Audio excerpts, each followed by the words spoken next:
So when you're working with a professional athlete and they fail, things do not go the way they want, and you are the first person they see when they get off the track.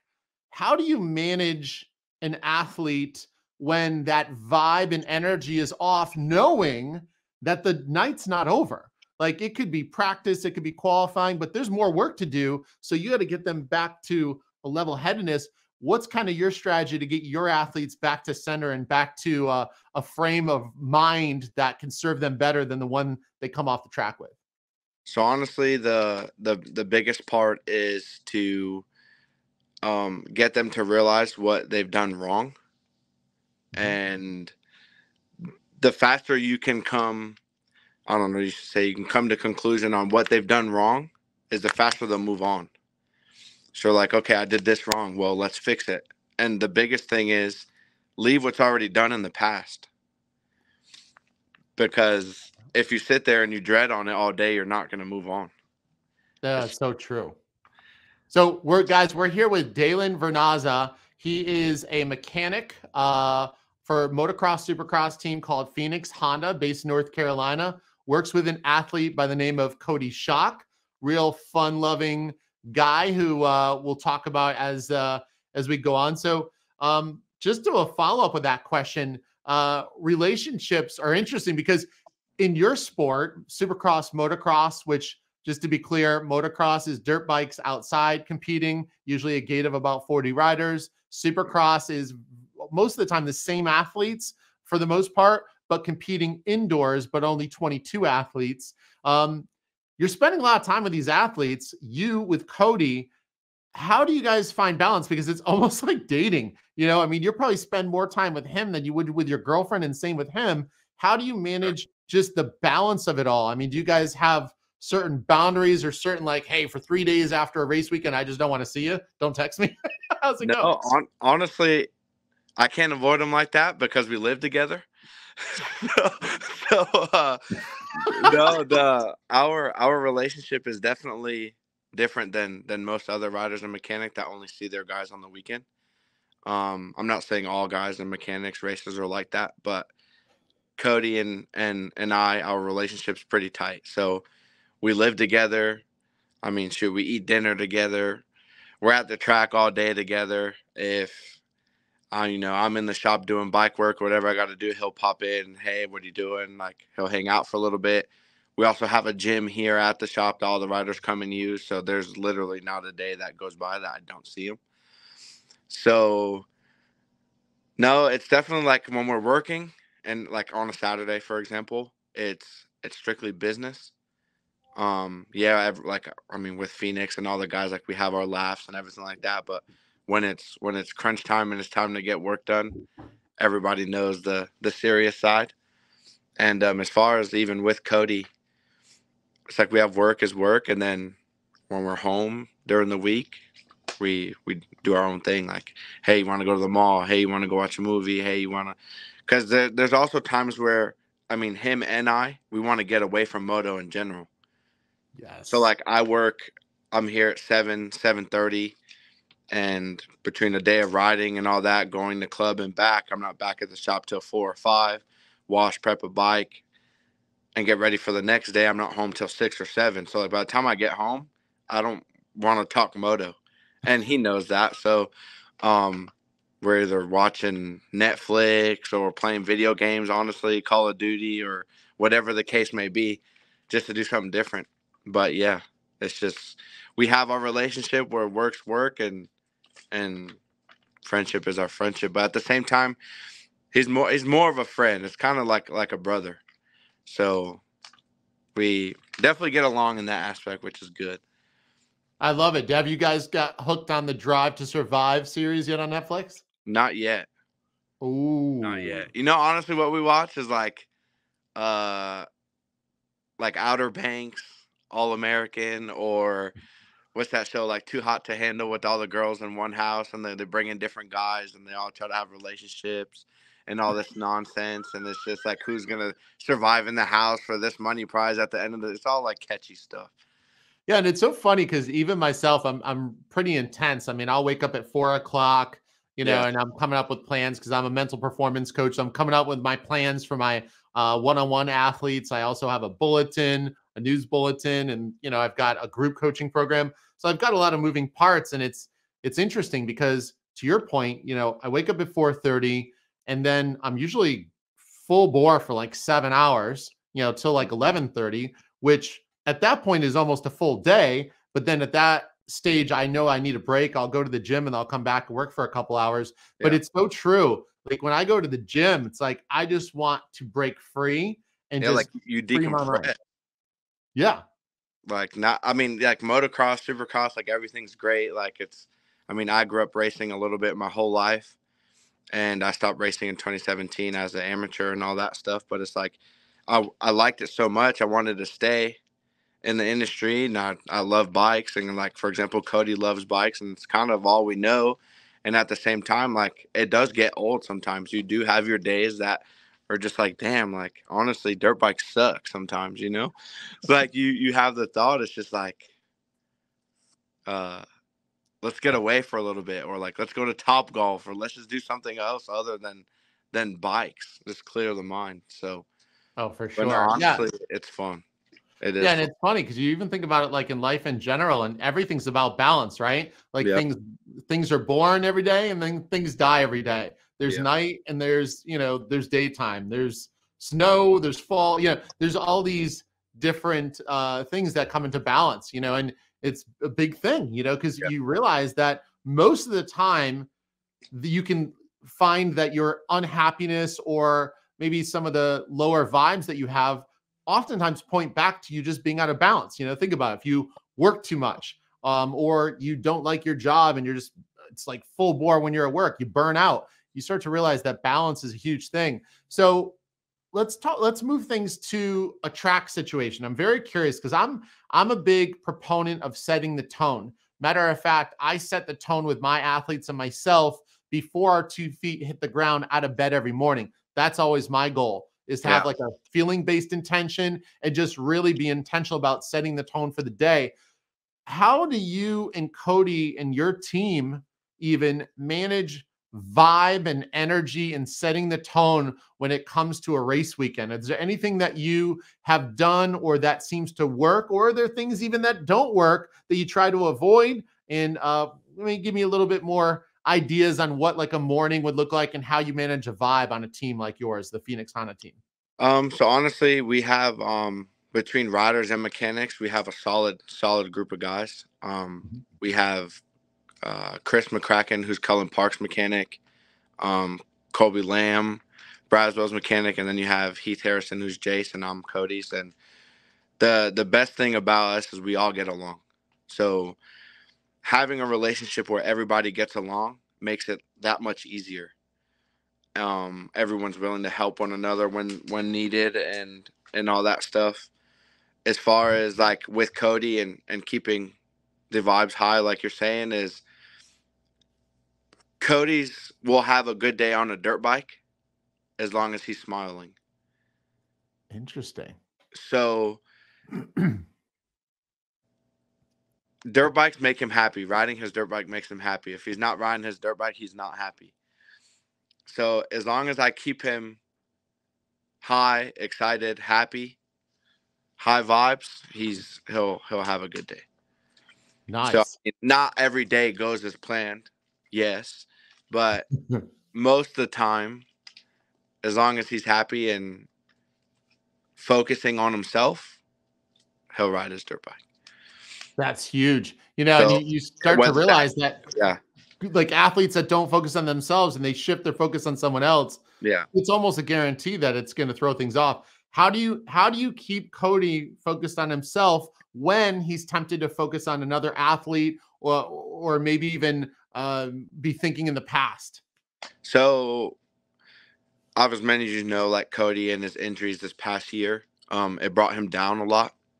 So just between myself and when we were in California, when all this had happened before moving here full time, his mechanic, Tony Archer, in 2021, which is like his best friend, a brother to him as well. it was just a matter of being there for him every day. And yes, I mean, he brought himself down to a dark place, but it was us being there, either whether it be getting him out of the house or going to eat lunch or going to do something just to be with other people. Because where it really hit him the most was when he was about to go to bed, when he was hurt. And it's when his mind was just thinking and thinking and thinking. And coming off the strong year he had in 2021, he almost felt like he was forgotten about. And for me, I don't like to sugarcoat anything. So in a sense, it's like, yeah, technically they have. You've missed a full year of racing, but you have to accept that. And the quicker you can accept it, it goes back to what I said before, you can move on. Even like you said, like if they come off the track and something's not going as planned, or they're frustrated between free practice or qualifying one, you still have qualifying two, a heat race, and a main event. So you have to regroup, forget about what's already been done, and fix it.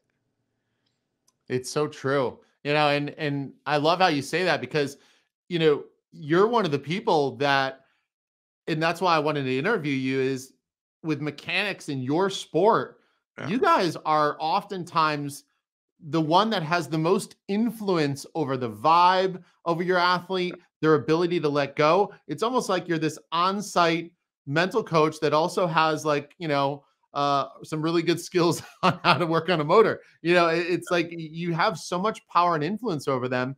What kind of like little tricks or tips have you used to influence his vibe or shift him in, away from a state of overthinking things? Honestly, like I said, like it's more so not holding on to what has been done, but keeping it fun at the same time. Keeping it fun and still doing work with Coty and I works really well. Like we'll jam out to all kinds of music, or we'll joke around literally all day long. But I'd have to say the biggest thing is trust. Interesting. I have a lot of trust with Coty, and he trusts me as well. So as far as his bike and giving him, like, I'll never let him ride a bike that's obviously not safe or anything like that. Mm-hmm. And he knows that. So I feel like having a solid relationship and trust keeps him from overthinking that side of like, oh, well, what could go wrong with bike, or something like that. Like, God forbid something were to, just to keep everything 100%. So the trust kind of eliminates in his mind, okay, well, I don't have to worry about that. So mainly try to keep everything, if he's going to think about anything, about himself. And when it's about himself, it's in the beginning, like when he was coming back from riding after being injured and all that stuff, he would like to compare himself to other riders right off the bat. Well, when you compare yourself to other riders off the bat, you start making mistakes yourself. And then that leads to something else happening. So it all just goes back to main focus of being you, focusing on yourself, and even coming back into riding after injury. Like before Houston won, we had 4 weeks on a bike. When we moved here from California, second day of Supercross, he broke his jaw. His jaw was wired shut for 6 weeks. Oh, I was not aware. Oh. Yeah, so it wasn't really a bad crash or anything. He OJ'd one of the rhythms by like a foot inside the transition, the pocket, and just ate the bars. And yeah, he was wired shut for 6 weeks. So then he was on a liquid diet and all that stuff. And he was actually losing weight because he wasn't consuming enough food. And he's already light as it is. So like the last week, we tried riding with like an outdoors track with his mouth wired still. And he was good for about 10 minutes, 10, 12 minutes. And then when he'd come off, he couldn't fuel his body fast enough. So it's like, okay, like I need to just get this stuff off and then go full swing. So like in the Houston one, every weekend just been a building round. So, yeah, it's been tough, but I wouldn't change it. Yeah, and so all right, so tell me, because I love how you said that through all of the challenge, you Yeah. wouldn't change it. Why wouldn't you change it? I wouldn't change it because, um, I mean, shoot, all the hard work and everything is taken to come back, even for him. And I was fortunate enough to be there alongside of him through it all, and seeing his hard work and everything. And for example, this weekend getting eighth at Daytona, like it showed a lot. And he's still not. He'll tell you himself. He's like, listen, I'm not back to where I need to be just yet, but every weekend is he's building and building and building, and it's step by step, right? So he, in the beginning, a lot of people were like, oh well, you'll get back to the guy you were in 2021 and this and that. Well, it's like, okay, well, the ball's dropped at the end of the year. It's a new year. What's happened is over. And the easiest way to break it down for Coty to be a better version of Coty Schock is, one, be the best version of you. And two, what's happened is happened. You need to start over. It's, it sucks to say that, but you need to start from ground zero again. Yeah, And and well, you know what's like, wild too that you yeah, said that I thought was interesting is that he had success in 2021, and mhm, so the narrative in the story is you need to get back to where you were in 2021. But there's a part of me, it was interesting. I thought something different that I want to share with you is when you said that, I said, no, no, no, no, wait. Because because we face this challenge and yeah, we expect to grow from this, I'm actually going to be better than Coty Schock 2021 because that is like putting a governor on him. That's yeah. saying, hey, if the best you got was, I don't know, fifth, what was he in the final standings at the end of 2021? Do you recall? I don't remember. I think one of his best finishes. You're good. One of his best finishes was sixth or seventh Sure. overall. So yeah, and so what's interesting is if you think about it now, if he is aiming to go back to that, that becomes the new limit. And it's like, well, wait a minute. No, Yeah, we want to go higher. We want to go further. I want yeah, to be Coty Schock 2023, 2024, yep. And so it's Yep. interesting But how a big part of getting there is starting over, literally from nothing again. yeah. So, and that's honestly the only way to do it, So So it, what was like the biggest obstacle other than the obvious, the pain, and the the physical side of it, obviously not just the pain, but like physically not being able to do certain things. What do you think was like the biggest obstacle to coming back from injury? And what was the one thing that seemed to work best in that process for both of you together? Because you guys are almost like one. What do you think was the key to you recovering and coming back so strong, especially given the results and the strength that he's now had so early in the season? I mean, Daytona is a big deal, and it's not an easy race. That's an event that tests you. Walk me through that a little bit. shoot, that requires me to think real quick. um, Honestly, the the biggest I'd have to say is, I mean, obviously more so for him. I don't know. Shoot. So maybe like give me an example of like what was one thing? Was there a moment? Was there something that sticks out your mind when you think back where you're like, wow, that was so challenging? Or was there also a moment where you're like, whoa, we are heading in the right direction.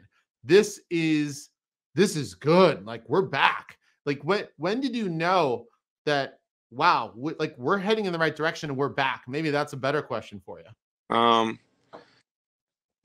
I mean, after injury and all that, I mean, I guess I can start with, so being with a part of Phoenix last year and only going 2 rounds before him getting hurt. I think that a big drive to being excited and to come back and race was getting confirmation he had a home, and so did I, coming back to Phoenix. And when we were started with Phoenix, just Coty and I were in California. So we were kind of separated from the team and kind of did our own program. And then coming back, it was like, okay, like, you guys move here, and being all together in one, I definitely was excited to go racing again, knowing that I was already here and kind of knowing everything, what was going on and all that stuff. But something that I think sticks out, kind of like we're back, is him just progressing day by day and going at his own pace.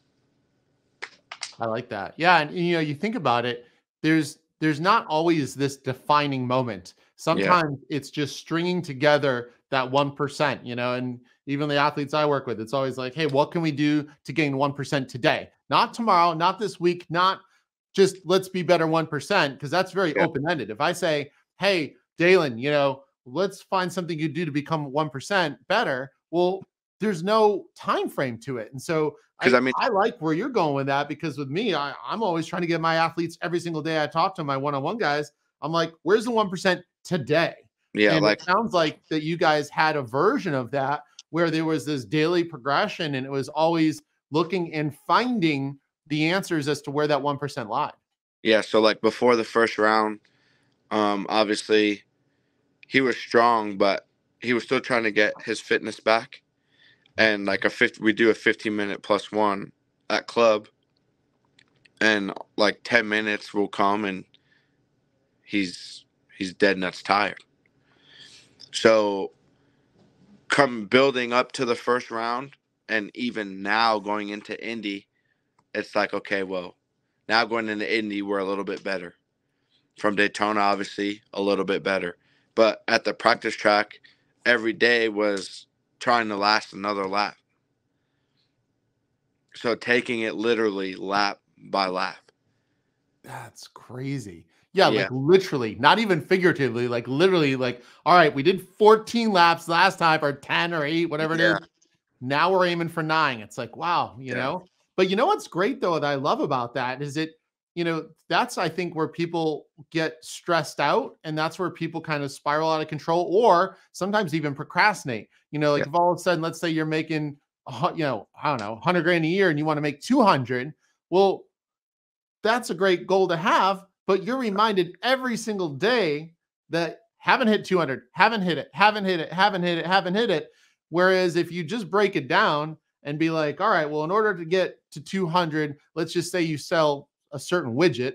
All right, well, I got $10 for that widget. Well, how many do I have to sell? It's like, all right, well, sell, you know, try to sell one widget every day more than the day before. And then it becomes so much more attainable, so much more reasonable, and your vibe raises up, because at that point it's completely manageable. It's like, wait, so all I need to do is do one more lap.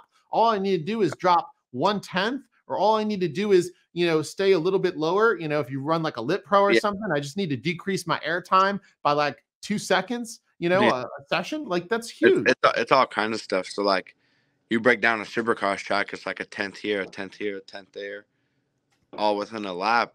You then are like, wow, like that's a second. And it's like in qualifying at Supercross, you're like, okay, well, a 10th could either put you in the show or it could not. Oh, it's so wild. So it's so close. So walk me through, like, so to this point, and I love this, and I love that you highlight that, because I do feel that it is a game of tenths, and it's also a game of misses. You know, it's trying to be mistake free as well. So imagine you guys just came off a free practice, or maybe even Q1. We'll call it Q1. So in your sport, in Supercross, there are 2 qualifying sessions, and you need to qualify for a main event, right? Yeah, so we need to qualify top 40 to then what you watch on TV to the night show. And then you have your 2 heat races, which is top 9 out of both. And then top 4 from LCQ to make a 22-man gate for a main event. Perfect. So give me a little bit of a rundown as to, let's say your athlete, Coty, goes out for qualifying 1. and finds that he's not maybe nailing a rhythm section, not really feeling comfortable, and maybe not even in the lap time range that he needs to be in order to put himself in the best position. What's your process the moment you guys get off the track? Maybe walk me through a little bit of like what that process looks like to find those tens. Yeah. So honestly, the first thing is I'll ask him if there's anything he wants to change bike wise going into the next session that'll help him be more comfortable. Cody's very, very simple most of the time. He doesn't want to change anything. Or like Daytona, he did. So sometimes it's okay, like either raise the rear or lower the rear a little bit more, or let's try dropping the forks a mil, or stiffening, softening, opening, closing, rebound, whatever the case may be. And then the next thing is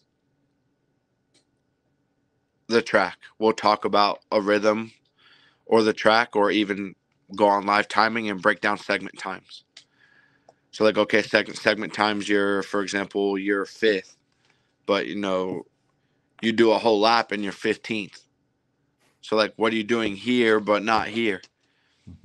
Or just honestly set segment times and breaking down the track with your rider, talking about it, trying to get him as comfortable as possible is I'd say the biggest thing. And at the end of the day, as a mechanic, you can only do so much. So the rest is on them. And don't get me wrong, sometimes you have those, like at the Triple Crown, sometimes you have those Hail Marys that you just got to go for a lap and see what happens. Like in Arlington this past year, coming back to a stadium where he got hurt last year, as much as he probably didn't say it, he was definitely nervous. And the biggest thing there was keeping him calm, just cool, calm, and collective the whole day. And, we went out, free practice. He was almost riding like over his head. Almost like trying too hard? Not really like trying too hard, but trying to nail everything off the bat. And yes, you want to do that. But also, we had made a bike change after free practice of the rear shock, and he went out, improved the time, and then went out for Q2 and just went like for a Hail Mary lap with 2 laps to go, and we were 19th overall. And out of Triple Crown, as you know, they take 18. And he put it P9, like his name disappeared, and I'm like, oh no, like where'd we go? And then I'm look up, I was like, oh snap, like he put it P9, and then he qualified, I think 11th overall, which was his career best. Wow. So, in Supercross. Yep. And it's like, wow, like, okay, like sometimes Hail Marys are needed, So, but then we go to Daytona, and it all goes back to the beginning of the conversation. Him and I were both frustrated after qualifying 1 and 2. Like he qualified, I believe, 22nd overall. And that shouldn't be, because at that point you go into a night show and your gate pick's 11th. So, okay, like we got lucky there was a gate open inside of the box, but most of the time you're on the outside. And they get a jump from out there, you get pushed and all that stuff. But I told him, like, he was so fired up after qualifying. It's like, okay, we're in the show, yes. Well, go out and do work now. What's happened is over. Fix it. And he went out, got a start, was running 3rd.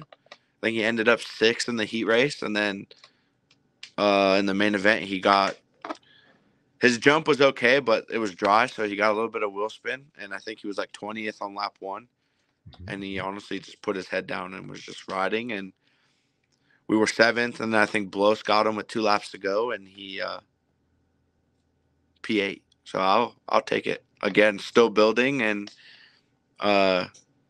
just keeping them happy. It's so true. When you start, you and I both work with professional athletes, and it's just interesting because it sometimes is the simplicity. So at one point you're getting to the complexity of what do I need to do to find a 10th in this turn or 2/10 in this section. But then the next moment it's like, hey, how can I just make this guy smile? It's almost like you need both. Yeah. You know? Like honestly, Coty will not ride his dirt bike to his full potential if he's not happy. Mm-hmm. And that's something I've noticed. Like he loves riding his dirt bike, and not being able to ride all of last year, he was down. And it's just a fact. And even from day one back on a bike, he was like, God, this feels good. You know, so high vibes all the time. Oh, it's huge. Well, I always say if you can't see it, I don't know if you can see in the back, but it says the Vibe Mindset hanging up right there. That's my other brand for, because I work with the professional athletes, but I realized I wanted to help like everyone. So I take a lot of the lessons I have and I have a separate business, which is called the Vibe Mindset. So I'm with you 100%. Honestly, this sport is mental. Yeah, it is. It is. It's a mental game. So down to everything. So there's so much you could talk about it as far as the mental side. I mean, you and I both know how that goes, but keeping them on top is honestly as far as Coty is probably one of the best things. So let me ask you this. There's a lot, if you've noticed, so just to give a little background on myself, start off as rack racing, RAK, Random Acts of Kindness Racing. We've changed to Behind the Best. And the reason why we did that is there's been a lot of resistance to mental coaching in Supercross, motocross, and even with some other motorsports athletes. So you see it all the time. And, you know, I won't name any names, but there are some athletes that are at the top of their game. And the difference between them being in, let's say, third, fourth, fifth, and the guys that are winning, in my opinion, which I'm sure is somewhat biased, often seems to come down to mental errors, mental mistakes, or mental optimization. Do you feel that there's resistance to people talking about the mental game and improving the mental game? Because I mean, you and I are on the same page that it's a big factor. Do you think guys are using mental coaches, or do you think that it's like one of those things where it's a sign of weakness if you needed someone? No, I believe in a mental coach as far as like, I mean, I obviously don't talk to one. But I know like one of my good buddies from California, Shimoda, for a while, he talked to a mental coach. Jace here on our team, Owen, he also has a mental coach. I think it's, if you're a rider, see, I don't even know. I wouldn't really call it, I mean, I guess you can call it overthinking to an extent, right? Mm-hmm. Obviously, I'm not a rider anymore. I don't know what these guys will only tell you what they want you to know until you talk to your mental coach or whatever the case may be. Mm-hmm. So I definitely do think it helps. I don't really know what they talk about the majority of the time, but I know it's definitely a positive. I'm not against it. I don't say, oh, like, wow, you're weak, you need a mental coach. Like, no, I wouldn't say that. I'd say it's definitely a positive for certain people, and I do believe it doesn't work for everybody. Yes, but that's anything in life. So, you know, it's funny. I always laugh. I think about like weight loss, right? Everyone's always like, oh, geez, you know, how do I get 6-pack abs? How do I do this? And I'm like, there's been a couple times in my life when I've been in really, really good shape. And people ask me like, dude, what'd you do? Waiting for me to reveal some crazy secret. And I'm just like, I took the amount of calories that went into my mouth, dropped them, and the amount of calories I burned, I brought up. That's it. Like nothing different. Like they're like, well, what'd you eat? I'm like, I'm not answering because it doesn't matter, you know? And so what's interesting is we do have a tendency to overcomplicate things, overthink things like you were saying. And I think sometimes I wonder if we're doing it just to avoid taking action, right? Because changing who we are and how we think and how we respond is more challenging than people think. You know, we tend to be creatures of habit. I mean, 95% of our day is a habit.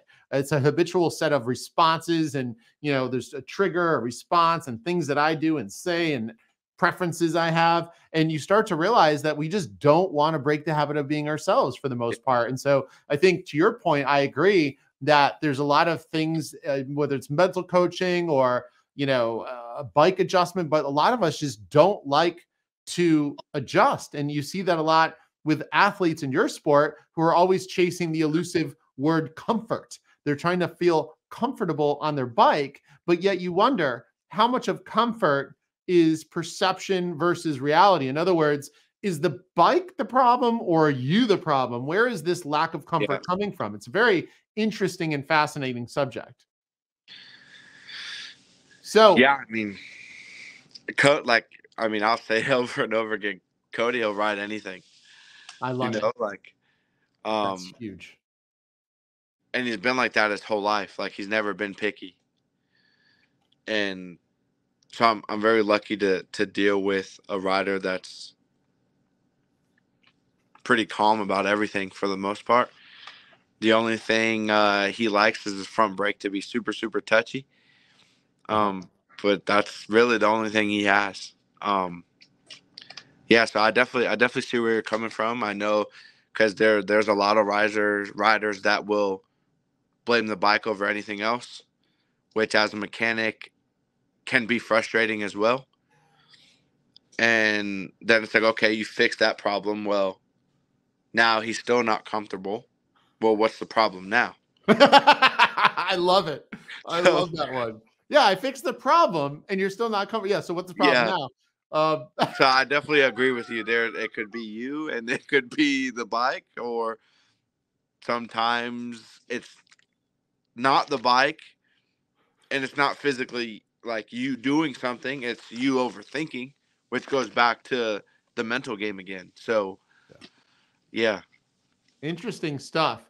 Well, would love to keep talking more, but I know that you have a haircut set up in 12 minutes and it's 7 minutes away or whatever. So we got to keep you looking pretty, because you probably are, it sounds like you getting some TV time is coming up soon, because your momentum and your trajectory with both you and Coty continues to be heading in the right direction. So thank you so much for your time. If anyone wanted to reach out to you, connect with you, how can people best find you? Honestly, social media, Instagram. It's just Dalen Vernazza. If they had any questions or anything like that, they could just send a message, kind of like what you did. And honestly, that's probably the best way. Yeah, and thanks for sharing some great insights. I mean, I think there was a lot that you shared today that can help families and student athletes, parents, coaches in any sport, because we're all basically battling, I feel, against ourselves first. Then we're battling, the competition, or, the actual fundamentals of the sport itself. So thank you so much for your time. I really appreciate it. Thank you. Thanks for having us on.